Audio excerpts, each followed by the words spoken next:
नमस्कार, स्वागत है आपका बिहार झारखंड में। मैं हूं प्रीति नेगी आपके साथ। बिहार में कोरोना के आंकड़ों ने शतक लगा दिया है। बिहार शरीफ कोविड-19 का नया हॉटस्पॉट बनकर उभरा है।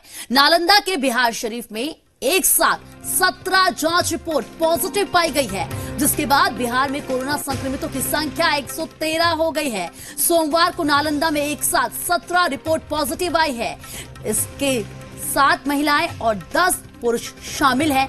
इसके बाद से नालंदा में हड़कंप मच गया है। स्वास्थ्य विभाग के प्रधान सचिव संजय कुमार ने इसकी पुष्टि करते हुए कहा है कि सोमवार को राज्य के 6 अलग अलग जांच लैब में कुल 574 कोरोना सैंपल की जांच हुई है, जिसमें पहले रिपोर्ट में एक युवती की रिपोर्ट कोरोना पॉजिटिव आई, दूसरी रिपोर्ट में 16 पॉजिटिव पाए गए हैं। बिहार शरीफ में कोरोना पॉजिटिव की संख्या अब 28 हो गई है। तो इस वक्त की बड़ी खबर आपको बता रहे हैं किस तरीके से बिहार में यह आंकड़ा 113 हो चुका है। तो कोरोना के कहर और लॉकडाउन के बीच आज से वर्क ऑन हो गया है। जी हां, बिहार सचिवालय में काम शुरू हो गया है।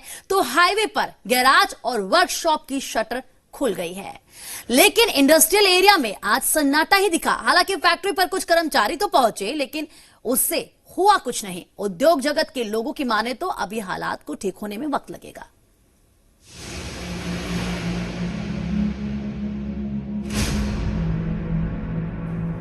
बिहार पर कोविड-19 का टूटा कहर। 95 से भी ज्यादा लोग कोरोना से संक्रमित। 14 जिलों में कोविड-19 का है खतरा। बिहार में कोविड-19 का खतरा बढ़ता जा रहा है। संक्रमित मरीजों की संख्या में हर रोज इजाफा हो रहा है। बिहार में कोरोना संक्रमित मरीजों का आंकड़ा 95 के पार पहुंच गया है। हालांकि रिकवरी रेट भी बहुत बढ़िया है। 42 लोग अभी तक ठीक हो चुके हैं। स्वास्थ्य विभाग की माने तो बिहार के 14 जिले कोरोना प्रभावित हैं। सीवान, मुंगेर, नालंदा और बेगूसराय को कंटेनमेंट जोन में डाला गया है। साथ ही सूबे में डोर टू डोर स्क्रीनिंग का काम किया जा रहा है। 23,000 विदेशी ट्रेवलर आए हैं और वो जहां जहां गए हैं वहां की स्क्रीनिंग कराई जा रही है। बिहार के 6 लैब्स में कोरोना की जांच हो रही है और 2 दिनों के बाद बिहार में रैपिड किट से जांच शुरू हो जाएगी। अभी 38 जिलों में से 14 जिलों में हमारे पास केसेस प्राप्त हुए हैं और अधिकांश केसेस जो आप देखेंगे वो मुख्यतः 3 जिलों से हैं। सिवान है, मुंगेर है और नालंदा है। बेगूसराय भी जोड़ा जा सकता है उसमें। लेकिन लाइन लिस्टिंग की जा रही है, तो हर एक घर पे हमारी जो टीम है वो जाती है, उनके पास प्रपत्र है और उस घर में जितने भी सदस्य हैं सबकी लाइन लिस्टिंग की जाती है। वहीं मुंगेर में एक ही परिवार के 9 लोग कोरोना पॉजिटिव मिले हैं। जमालपुर में एक बुजुर्ग पहले कोरोना पॉजिटिव मिले, फिर उनके परिवार के 9 लोग भी इसकी जद में आ गए। इसके बाद जमालपुर सदर के 3 किलोमीटर का इलाका सील कर दिया गया है। इन 10 मामलों में से एक व्यक्ति जो शुरू में कोरोना पॉजिटिव आया था, उसकी कांटेक्ट ट्रेसिंग की गई, तो उसके परिवार के और आसपास के ही जो कुछ लोग थे, 9 लोगों का कोरोना पॉजिटिव आया, जिसमें फर्दर हम लोगों ने कांटेक्ट ट्रेसिंग की।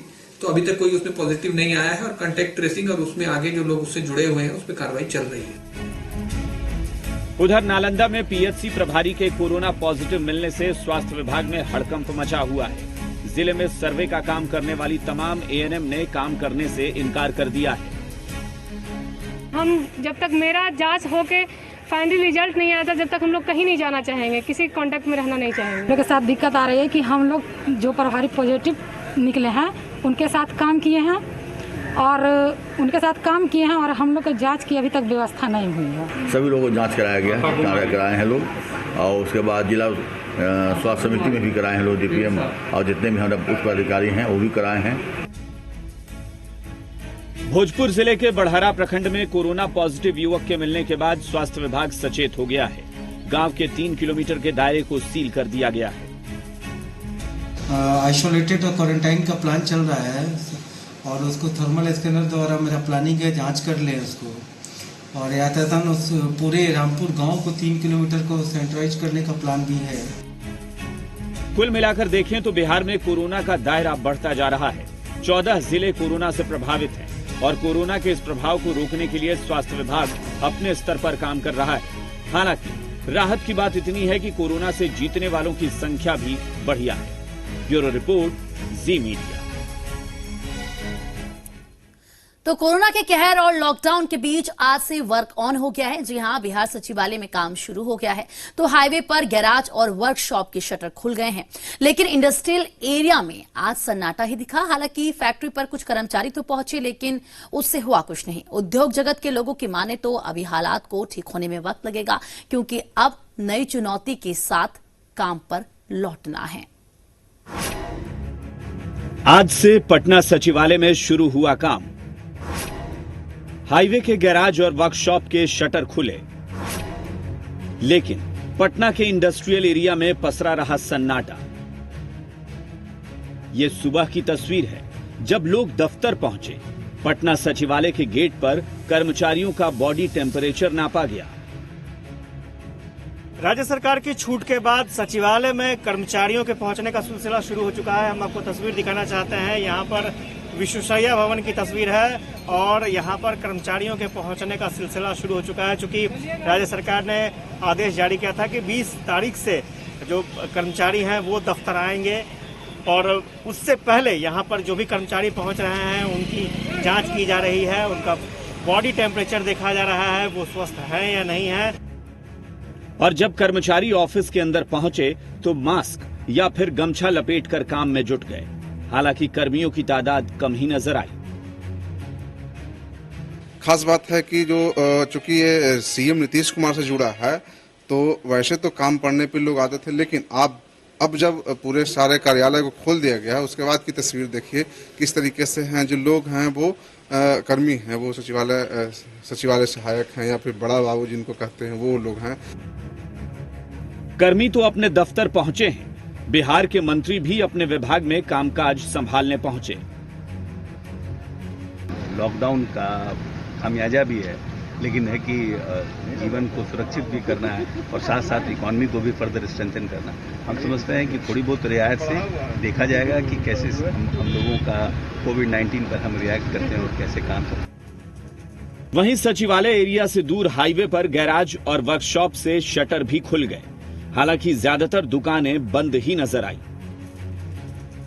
पटना बाईपास है, गंगा सेतु पे जाती है, उसके इलाके का ये दृश्य देखिए किस तरीके का है कि यहाँ पे करीब दर्जनों गैरेज हैं, वर्कशॉप हैं। देखिए किस तरीके से जो सरकार का ऑर्डर आया है कि जो वर्कशॉप होंगे, जो हाईवे पे जो वर्कशॉप होंगे या फिर गैराज होंगे, उनको रोटेशन वाइज में खोलना है।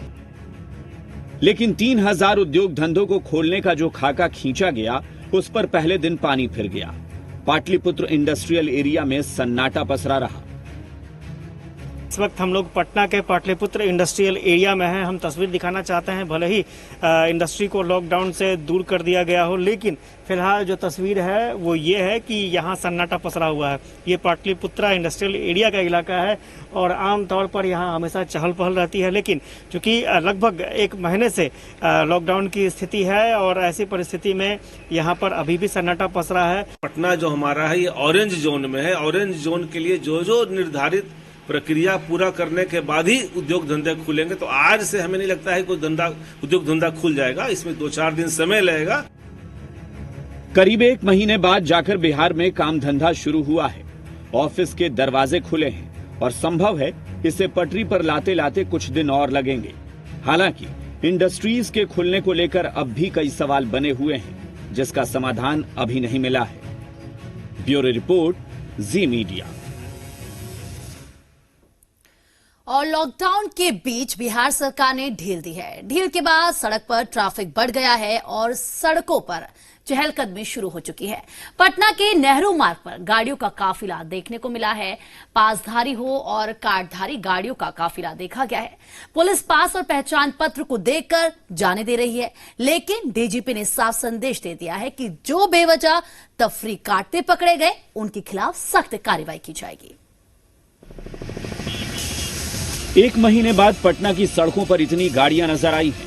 लॉकडाउन के बीच में बिहार सरकार ने कुछ ढील दी है और ढील में दफ्तर भी खुले हैं और दफ्तर आने वालों की भीड़ की वजह से गाड़ियां सड़कों पर नजर आई।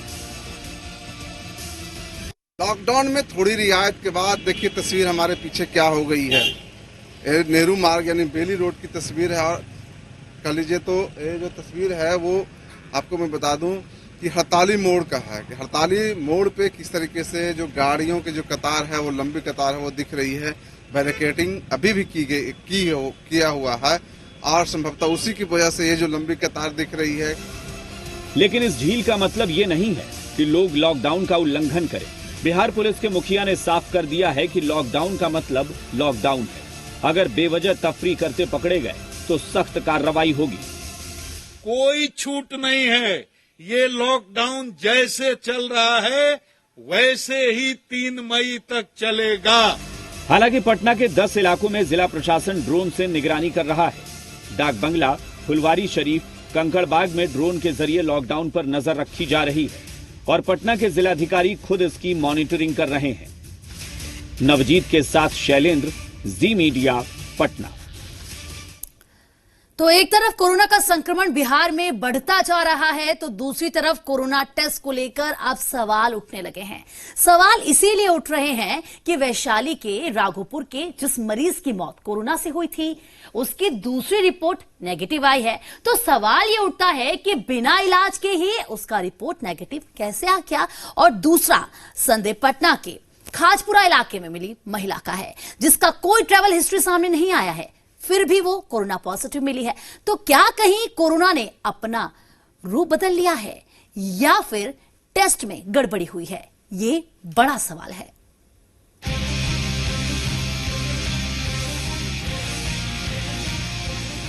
बिहार में कोरोना जांच को लेकर उठे सवाल। मौत से पहले पॉजिटिव, बाद में आया नेगेटिव। खाजपुरा की पॉजिटिव महिला को लेकर संदेह। कोरोना के कहर के बीच अब जांच को लेकर सवाल उठने लगे हैं। दरअसल वैशाली के राघोपुर के रहने वाले शख्स की पहली जांच रिपोर्ट पॉजिटिव आई, लेकिन उसकी मौत के बाद जो रिपोर्ट आई वो नेगेटिव निकली। इसे लेकर ही सवाल उठ रहे हैं। साथ ही पटना के खाजपुरा में महिला की रिपोर्ट पॉजिटिव कैसे हुई, इसे लेकर भी जांच जारी है। तो दोनों अदर बीमारी जो कोमॉर्बिडिटी है उससे ग्रसित थे और इसके कारण उनकी मौत हुई। लेकिन अन्य जितने भी लोग हैं वो जो पॉजिटिव हो रहे हैं वो धीरे धीरे फिर जो है सो नेगेटिव भी होते जा रहे हैं और स्वस्थ भी होते जा रहे हैं। इसलिए इसमें यह कहना कि हाँ वो रिपोर्ट गलत है ये उचित मुझे नहीं जान पड़ता। उनका फिलहाल ये सैंपल्स कलेक्ट किया गया है। We are just waiting for the results.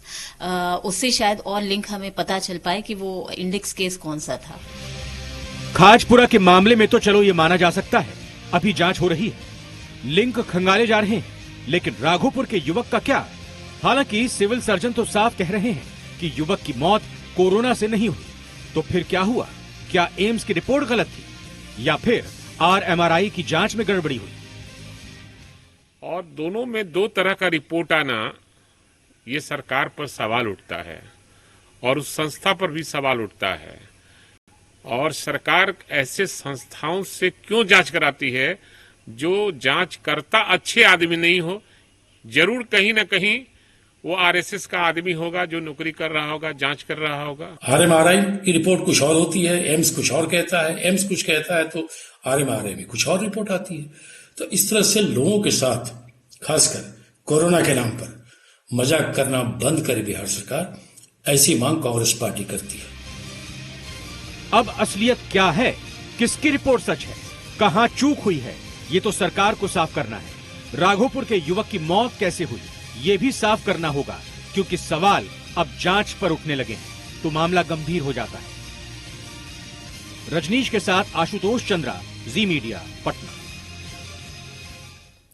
और बिहार के उप मुख्यमंत्री सुशील कुमार मोदी ने बताया कि प्रधानमंत्री उज्ज्वला योजना के तहत बिहार के 85 लाख गरीब महिलाओं के खाते में पहले मुफ्त गैस सिलेंडर के लिए प्रति लाभुक 830 रुपए भेज दिए गए हैं, मगर इनमें से अब तक मात्र 30 लाख ने ही सिलेंडर बुक कराया है। सुशील मोदी ने यह भी कहा है कि पहला सिलेंडर नहीं लेने वाले लाभार्थी दूसरी और तीसरी किस्त की राशि 1660 रुपए से वंचित हो जाएंगे।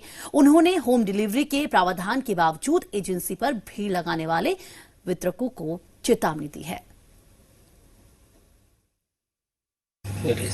मित्रों, आदरणीय प्रधानमंत्री श्री नरेंद्र मोदी जी ने बिहार की 85 लाख महिलाओं को पिछले दिनों मुफ्त गैस कनेक्शन दिया था, परंतु अब कोरोना संक्रमण के खिलाफ इस लड़ाई में उन्होंने प्रत्येक महिला को 3 मुफ्त गैस सिलेंडर देने का ऐलान किया है और बिहार की 85 लाख महिलाओं के खाते में 830 रुपया प्रति सिलेंडर की दर से बैंक खाते में पैसा भेजा जा चुका है, परंतु अभी तक मात्र 30 लाख महिलाओं ने ही रिफिल की बुकिंग का निर्देश दिया है।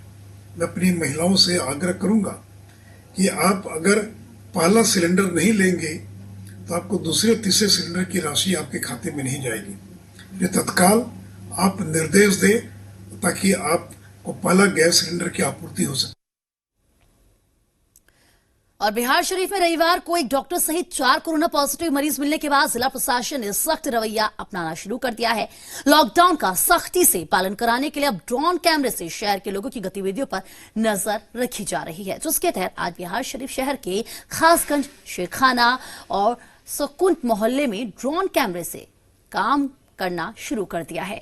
इसके अलावा सकुंत मोहल्ले को सील कर दिया गया है। ड्रोन कैमरे से वैसे लोगों को चिन्हित किया जा रहा है जो लॉकडाउन का उल्लंघन करते हैं। 3 मेन जगह हम लोगों का है जिसे सील किया गया है, एक खासगंज और दूसरा शेखाना और तीसरा शकुनत।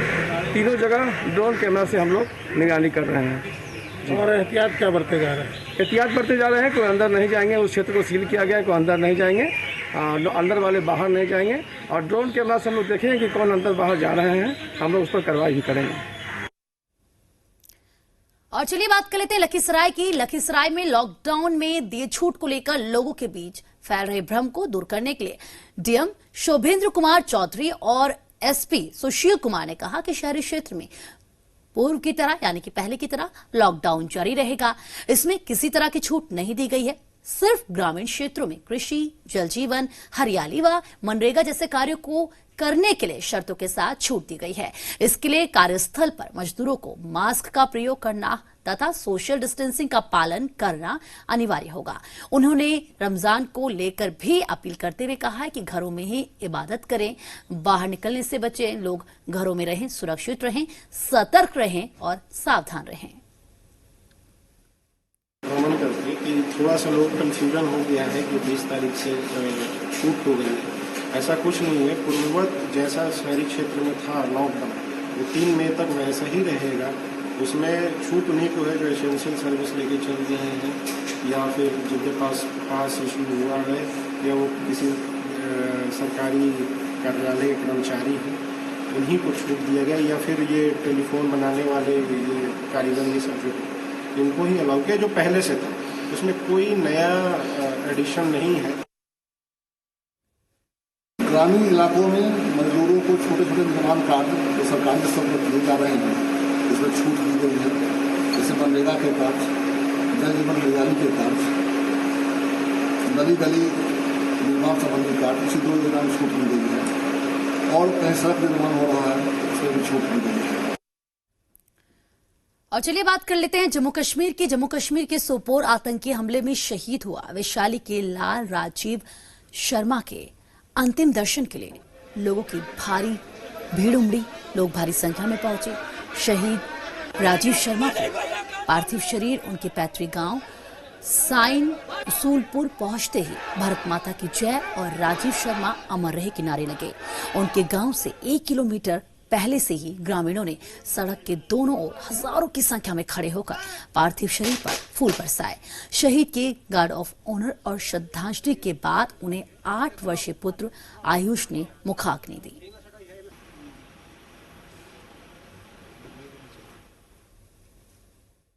और मोदी जी से हम लोगों का मांग है कि 4 के बदले 40 पाकिस्तानी जो गुंडा है उसका मूरी काटकर देशवासियों के सामने बता दें कि 4 को तुमने ऐसा किया है हरकत, तो मैं 40 लेके आ गया। और हम लोगों को इस जवान पर गर्व था और देशवासियों के लिए लड़ते लड़ते अपना प्राण आहुति कर दिया। दुख के समय पूरे परिवार के साथ सीआरपीएफ पूरा विभाग पूरे परिवार के साथ खड़ा हुआ है और हम लोग की जिम्मेदारी है कि इस परिवार की देखभाल करें, शहीद के परिवार की, और जो भी हमारे बस में होगा वो सारी कार्य परिवार के लिए हम करेंगे आने वाले दिनों में। आपकी तरफ से जो अनुमन्य है वो सारी जो इनके ड्यूज़ हैं उनका 15 दिन के अंदर हम लोग इनके पत्नी के अकाउंट में सारा पैसा जमा करा देंगे। भागलपुर के नवगछिया के इस्माइलपुर थाना क्षेत्र में अपराधियों ने एक डॉक्टर को सरेआम गोलियों से भून दिया, जिससे मौके पर ही डॉक्टर की मौत हो गई। 6 की संख्या में पहुंचे अपराधियों ने घटना को अंजाम दिया। मौके पर पहुंची पुलिस ने शव को अपने कब्जे में लेकर पोस्टमार्टम के लिए भेज दिया है और मामले की जांच में जुट गई है। घटना के कारणों का अभी तक पता नहीं चला है। सुबह 4 धाए गोली दिल का भागता है, क्या गोली मारने रहे? 2 गोली। हाँ, बस भागता रहे। बस हमें बगल में मकई रहे, बस मकई में हमें छरपी घुसी गया, हमें उड़ा रही खाली भागलो जाए। और छपरा के तरैया थाना क्षेत्र के पोखरेरा गांव में दहेज के लिए महिला की हत्या का मामला सामने आया है। मामले में मृतका के परिजनों ने ससुराल पक्ष के लोगों पर जहर खिलाकर हत्या का केस दर्ज कराया है। पीड़ित परिजनों के मुताबिक मृतका रानी कुमारी की शादी इसी साल फरवरी में अमित शर्मा से की गई थी। शादी में उसने अपने सामर्थ्य अनुसार दान दहेज भी दिया था। शादी के बाद से ही दहेज में मोटरसाइकिल, फ्रिज और पैसे की मांग की जाने लगी। ससुराल वालों की मांगे पूरी नहीं करने पर सभी ने मिलकर रानी कुमारी को प्रताड़ित करना शुरू कर दिया, जिसकी सूचना मोबाइल से उसे उसकी पुत्री देती थी। 18 अप्रैल को पति, सास, ससुर और ननद सभी ने रानी की हत्या कर दी, जहर खिलाकर, ये आरोप लगा है। बेटी को लोग जहर पिला करके मार डाला। अच्छा, इसके लिए उचित कार्रवाई के लिए कानून से गुहार कर रहा हूँ। अच्छा, वो लोग दबंग पार्टी हैं, कुछ भी कर सकते हैं, हमको भी लोग धमकी दे रहे हैं। और चलिए बात कर लेते हैं सुपौल की। सुपौल जिले के भगवानपुर गांव में तेंदुए के खौफ से ग्रामीण भयभीत हैं। लगातार तेंदुए देखने से पूरे इलाके में हड़कंप मचा हुआ है। वन विभाग के अधिकारी ड्रोन कैमरे से तेंदुए को ढूंढने में जुटे हुए हैं। इंडो नेपाल सीमा पर तैनात 45वीं बटालियन के एसएसबी जवान भी तेंदुए की खोजबीन में जुटे हुए हैं।